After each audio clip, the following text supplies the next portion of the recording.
दोस्तों UP triple S ने PT परीक्षा के लिए जो एडमिट कार्ड हैं उसे जारी कर दिए हैं। एडमिट कार्ड आप ऑफिशियल वेबसाइट पर जाकर डाउनलोड कर सकते हैं। इस बार जो परीक्षा केंद्र हैं वो थोड़े से आशा के अनुरूप नहीं हैं। परीक्षा केंद्र काफ़ी दूर दूर भेजे गए हैं, लेकिन एक बार अगर आपने ठान लिया कि परीक्षा देना है तो मतलब देना है, अब पीछे नहीं हटना है। और सबसे बड़ी बात ये कि परीक्षा केंद्र भले ही दूर दूर दिए गए हैं, लेकिन ये परीक्षा आपके लिए बहुत ही इम्पॉर्टेंट है। यूपी ट्रिपल एस पेट के बाद बहुत सारी वैकेंसीज आने वाली हैं। अगर परीक्षा आपने छोड़ दी तो उसका परिणाम अच्छा नहीं होगा। बहुत सारे वैकेंसीज में आप शामिल नहीं हो पाएंगे, तो समय बिल्कुल ज़ाया मत करना, परीक्षा देने जरूर जाना। आज का जो वीडियो है इसमें हम लोग यूपी ट्रिपल एस पेट के लिए एक बहुत ही आइडल आदर्श मॉडल पेपर को हल करेंगे। इस मॉडल पेपर में हमने भारतीय इतिहास, अर्थव्यवस्था, संविधान और सामान्य विज्ञान के साथ साथ सामान्य जागरूकता के चुने हुए प्रश्नों को शामिल किया है। प्रश्नों की संख्या 30 से अधिक रहेगी और जो पहला प्रश्न है ये आपके लिए आपके नॉलेज को टेस्ट करने के लिए रखा गया है। तो इसका उत्तर बता दीजिए आप नीचे कमेंट बॉक्स में कि भारत में कॉफ़ी उत्पादन सबसे अधिक किस राज्य में होता है। प्रश्न आसान है, इसीलिए मैंने सबसे पूछा है और उम्मीद करता हूँ कि इसका उत्तर आप नीचे ज़रूर लिखेंगे। चलिए अब शुरू करते हैं आज की क्विज। पहला क्वेश्चन है, निम्नलिखित में से किस काल के औजारों को लघु पाषाण या माइक्रोलिथ कहा जाता है। तो फ्रेंड्स प्रश्न बहुत ही इंपॉर्टेंट है और इसका आंसर बताइए फटाफट। इसका आंसर अगर आपने गेस किया है कौन सा, अगर आपने गेस किया था ऑप्शन बी मध्य पाषाण काल, तो आप बिल्कुल करेक्ट हैं। ऑप्शन बी ही इसका बिल्कुल करेक्ट है। फिर देखिए अगला क्वेश्चन क्या है। अगला क्वेश्चन है यहाँ पर कि निम्नलिखित में से कौन सिजदा और पाबोस पद्धति व नौरोज़ त्यौहार आरंभ करने के लिए जाना जाता है। तो ये प्रश्न भी बहुत ही इम्पोर्टेंट है। सिजदा और पाबोस, सिजदा का मतलब होता था कि पेट के बल जमीन पर बिल्कुल लेट कर जो है सम्राट का अभिवादन करना। पाबोस का मतलब सम्राट के पैर को चूमना। और नौरोज़ एक त्यौहार था। तो इसका आंसर बनेगा ऑप्शन सी बलबन। जो सुल्तान होते थे वो अपने क्या कहें, अपने कुंठा ही समझिए, कुंठा को संतुष्ट करने के लिए न जाने कौन कौन से कार्यक्रम शुरू किया करते थे। अगला क्वेश्चन क्या है, प्रथम आंग्ल मैसूर युद्ध जो कि हुआ था 1767 से लेकर 1769 तक, तो इस युद्ध में कौन विजयी हुआ था। तो फ्रेंड्स ये जो युद्ध हुआ पहला आंग्ल मैसूर युद्ध, ये अंग्रेज़ों और हैदर अली के बीच में हुआ था, जिसमें हैदर अली विजयी रहा। और जो युद्ध हुआ था वो ख़त्म जब हुआ तो मद्रास की संधि के साथ समाप्त हुआ था। ठीक है, इसमें क्या हुआ था कि दोनों ने एक दूसरे के जो विजित प्रदेश थे उसको वापस कर दिए थे। तो हैदर अली बहुत इंपॉर्टेंट है। अगला क्वेश्चन है, 1942 के क्रिप्स मिशन के आगमन के समय ब्रिटेन का प्रधानमंत्री कौन था। Stanley Baldwin, Neville Chamberlain, James Ramsay MacDonald या फिर विंस्टन चर्चिल।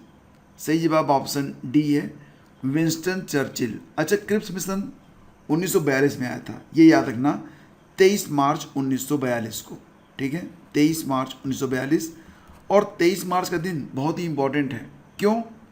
अच्छा बताओ 23 मार्च को मनाया क्या जाता है, फटाफट बताओ कमेंट करके। एक प्रश्न मैं रखूँगा इसी 23 मार्च पर आपके सामने थोड़ी देर में। अगला क्वेश्चन है, किस हड़प्पा कालीन पुरा स्थल से जुते हुए खेतों का साक्ष्य मिलता है। इसका आंसर क्या होगा। इसका आंसर है कालीबंगा से। कालीबंगा वर्तमान में कहाँ पर है। तो फ्रेंड्स वर्तमान में कालीबंगा मिलेगा आपको राजस्थान में। अगला क्वेश्चन है, तूतीय हिंद नाम से विख्यात अमीर खुसरो का जन्म कहाँ पर हुआ था। आपके ऑप्शन में है पाटलिपुत्र, पटियाली, पटियाला या इनमें से कोई नहीं।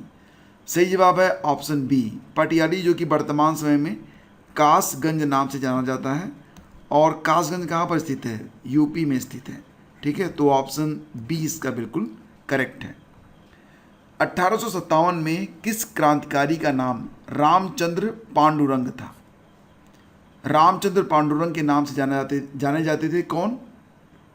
तो दोस्तों इसका आंसर बनेगा ऑप्शन तात्या टोपे, मतलब बी बी बिल्कुल करेक्ट है।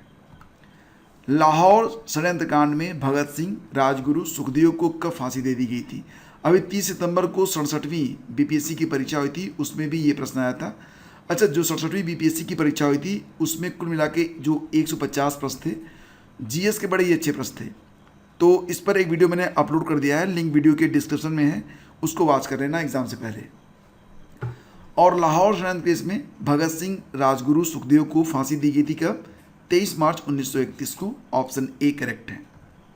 बताओ कि हिंद स्वराज के लेखक कौन है? इसका आंसर हो जाएगा ऑप्शन ए, महात्मा गांधी। विकास का भारतीय मॉडल किसके हितों की सुरक्षा करता है? इकोनॉमी की क्वेश्चन है। विकास का जो भारतीय मॉडल है वो राज्य और व्यक्ति दोनों की सुरक्षा करता है, यानी कि इस क्वेश्चन का ऑप्शन सी बिल्कुल सही है। विश्व की जनसंख्या में भारत की जनसंख्या का कितना प्रतिशत है? 27%, 17.5%, 16% या फिर 24%? सही जवाब है ऑप्शन बी, 17.5%। विश्व की जो जनसंख्या है उसमें भारत की जनसंख्या कितनी है? 17.5%। निम्नलिखित में से किस इस्पात कारखाने की स्थापना द्वितीय पंचवर्षीय योजना में की गई थी? देखो, पंचवर्षीय योजना से एक क्वेश्चन तो पक्का है, और पंचवर्षीय योजना पर एक वीडियो भी मैंने अपलोड कर दिया है, तो जाके प्लेलिस्ट में उस वीडियो को वॉच जरूर कर लेना एग्जाम से पहले। कम से कम 1 या 2 क्वेश्चन आपको मिल जाएंगे। और देखो, जो दूसरी पंचवर्षीय योजना थी उसमें औद्योगिकरण को बढ़ावा दिया गया था। पहले वाले में कृषि को बढ़ावा मिला था, दूसरे में औद्योगिकरण को बढ़ावा मिला था। तो इसमें दुर्गापुर, भिलाई और राउरकेला तीनों जो इस्पात संयंत्र थे, इन तीनों की स्थापना की गई थी द्वितीय पंचवर्षीय योजना के अंतर्गत। ठीक है, 1956 से लेकर 61 तक थी द्वितीय पंचवर्षीय योजना। तो इसका आंसर होगा ऑप्शन डी। किसके नियम के अनुसार बुरी मुद्रा अच्छी मुद्रा को चलन से बाहर कर देती है? ये नियम है ग्रेसम का। बहुत ही अच्छा प्रश्न है और कई बार पूछा गया है, तो रटा हुआ होना चाहिए। अर्थशास्त्र में कोर सेक्टर से क्या तात्पर्य है? कोर सेक्टर किसको कहा जाता है? देखो फ्रेंड्स, जो प्राथमिक क्षेत्र होता है, ठीक है, प्राइमरी सेक्टर, उसमें क्या होती है? कृषि। कोर सेक्टर जो होता है ना, ये द्वितीय क्षेत्र में आता है। ठीक है, द्वितीय क्षेत्र में कौन कौन से धंधे होते हैं? जैसे कि लोहा और इस्पात का उद्योग होता है, वाहन उद्योग, वस्त्र उद्योग, पेट्रोलियम उत्पाद उद्योग, कोयला उद्योग, बिजली उद्योग, सीमेंट उद्योग, ये सब आते हैं कोर सेक्टर में। तो कोर सेक्टर से तात्पर्य है चयनित आधारभूत उद्योग। ऑप्शन ए सही है। भारतीय रिजर्व बैंक भारत के संविधान की 7वीं अनुसूची में किस सूची में सूचीबद्ध है? केंद्रीय, राज्य या फिर समवर्ती? सही जवाब है इसका ऑप्शन ए, केंद्रीय सूची में है रिजर्व बैंक ऑफ इंडिया। ठीक है, अगला क्वेश्चन देखिए। किसी सामान्य वस्तु की मांग में गिरावट उपभोक्ता की आय में किसके साथ होगा? देखो फ्रेंड्स, अगर जो परचेजर है, जो खरीदने वाला है, उसके पास पैसे ही ना हो, फिर क्या होगा? तो बेचने वाला दाम को गिराएगा जरूर। यानी कि अगर उपभोक्ता की जो आय है वो कम होती है, उसमें गिरावट होती है, तो वस्तु की मांग में भी गिरावट आएगी। तो ऑप्शन बी करेक्ट है। भारत के संविधान में मौलिक कर्तव्यों को किस वर्ष सम्मिलित किया गया था? कई बार प्रश्न ये भी बनता है कि मौलिक कर्तव्य किस देश से लिए गए हैं, तो इसका आंसर बनता है रूस। ठीक है, किस वर्ष? तो 1976 में सरदार स्वर्ण सिंह समिति बनी थी, उन्हीं की अनुशंसा में जो 42वां संविधान संशोधन हुआ था, उसी में मौलिक कर्तव्यों को सम्मिलित किया गया था। अच्छा, संविधान में जब आप जाएंगे भाग 4 में, भाग 4 के अंतर्गत जो 51 है, उसी में मिलेंगे आपको मौलिक कर्तव्य। अगला क्वेश्चन देखिए।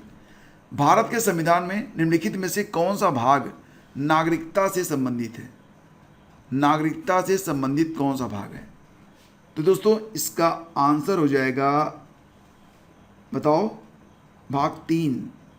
ठीक है, तो अनुच्छेद 5 से लेकर 11 तक इसका वर्णन आपको मिलता है, तो भाग 3 इसका बिल्कुल करेक्ट है। और अनुच्छेद 5 से लेकर 11 ये भी याद रखना।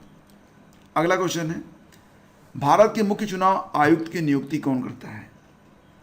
भारत के मुख्य चुनाव आयुक्त की नियुक्ति करता है राष्ट्रपति। तो इसका ऑप्शन ए करेक्ट है। निम्न में कौन सी जड़ नहीं है? गाजर क्या है? जड़ है। मूली भी जड़ है, चुकंदर भी जड़ है, लेकिन अदरक क्या है, यह रूपांतरित तना होता है। तो ऑप्शन सी सही है। कौन वायु प्रदूषक नहीं है? सल्फर डाइऑक्साइड डेफिनेटली है, कार्बन डाइऑक्साइड ये भी है, नाइट्रस ऑक्साइड ये, और हाइड्रोकार्बन ये। तो 3 तो हैं, N2O नहीं है। तो ऑप्शन है सी जो कि बिल्कुल करेक्ट है। जब शुद्ध जल में डिटर्जेंट डाला जाता है तो क्या होता है? जो सरफेस टेंशन होता है वो कम हो जाता है, और यही वजह होती है कि कम सरफेस टेंशन होने की वजह से पानी जो है वो कपड़े के रंध्रों में घुस जाता है और कपड़ा साफ हो जाता है। तो ऑप्शन बी सही होगा। कौन सा देश UN security council, United nation security council का अस्थायी सदस्य नहीं है? यूएनएससी में जो 5 अस्थायी सदस्य हैं कौन कौन से हैं? एक तो चीन है, दूसरा रूस है, और कौन है? फ्रांस है, और कौन है? यूके और यूएसए। इसमें स्पेन नहीं है। ठीक है। अंतर्राष्ट्रीय मजदूर दिवस प्रतिवर्ष मनाया जाता है 1 मई को। तो ऑप्शन ए इसका करेक्ट है। कौन सा अभयारण्य छत्तीसगढ़ में अवस्थित है? बांधवगढ़ मिलेगा आपको मध्य प्रदेश में, डांडली मिलेगा आपको कहाँ पर?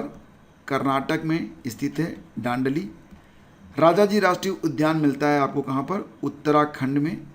इंद्रावती मिलेगा कहाँ पर? छत्तीसगढ़ में। ठीक है। तो सही जवाब है ऑप्शन डी। विश्व का सबसे बड़ा बौद्ध मंदिर कहाँ पर स्थित है? इसका नाम बता सकते हो? विश्व का जो सबसे बड़ा बौद्ध मंदिर है इसका नाम है बोरोबदूर। क्या नाम है? बोरोबदूर। और ये कहाँ पर है? तो ये स्थित है इंडोनेशिया में। तो ऑप्शन बी इसका बिल्कुल करेक्ट है। भारत का सबसे बड़ा वनस्पति संग्रहालय कहाँ पर मिलेगा? सबसे बड़ा वनस्पति संग्रहालय है भारत का जो कि कोलकाता में है। Option A.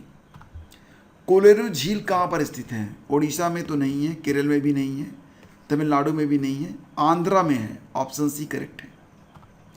तिब्बत में किस नदी का नाम सांगपो हो जाता है? तो आसान प्रश्न है, इसका उत्तर है ऑप्शन सी ब्रह्मपुत्र। और गीतांजलि ये जो रचना है, गीतांजलि जो उपन्यास है, तो 1913 में इसको क्या मिला था? नोबेल पुरस्कार मिला था। इसके रचनाकार हैं रविंद्रनाथ टैगोर जी। ये भी याद रखना, काफ़ी इंपॉर्टेंट क्वेश्चन है। और देखो, हिंदी के शब्दों का लिंग निर्धारण किसके आधार पर होता है? ये प्रश्न बहुत ही अच्छा है। बता सकते हो इसका आंसर क्या है? इसका आंसर है क्रिया। क्रिया के आधार पर शब्दों के लिंग का निर्धारण किया जाता है। और इसमें जो शुद्ध शब्द है वो आपको बताना है कमेंट करके। तो बताना कि इसमें जो शुद्ध है वो कौन सा है। और देखो, रोज़ सुबह और रोज़ शाम को आपको 2 वीडियोज़ मिल रहे हैं UPSSC पेट परीक्षा के लिए। अगर आप पढ़ाई नहीं कर पा रहे हो तो कम से कम दोनों वीडियोज़ आप नियमित रूप से देखिए। डेफिनेटली इसका फ़ायदा आपको एग्ज़ाम में मिलेगा। और जब आप एग्ज़ाम हॉल में होंगे तब आप मुझे याद ज़रूर करोगे कि मतलब काफ़ी मेहनत हुई, लेकिन ये मेहनत सफल रही। तो फ्रेंड्स, आज के इस वीडियो में बस इतना ही। मिलते हैं आपसे एक नए वीडियो में। तब तक के लिए आज्ञा दीजिए। नमस्कार, जय हिंद।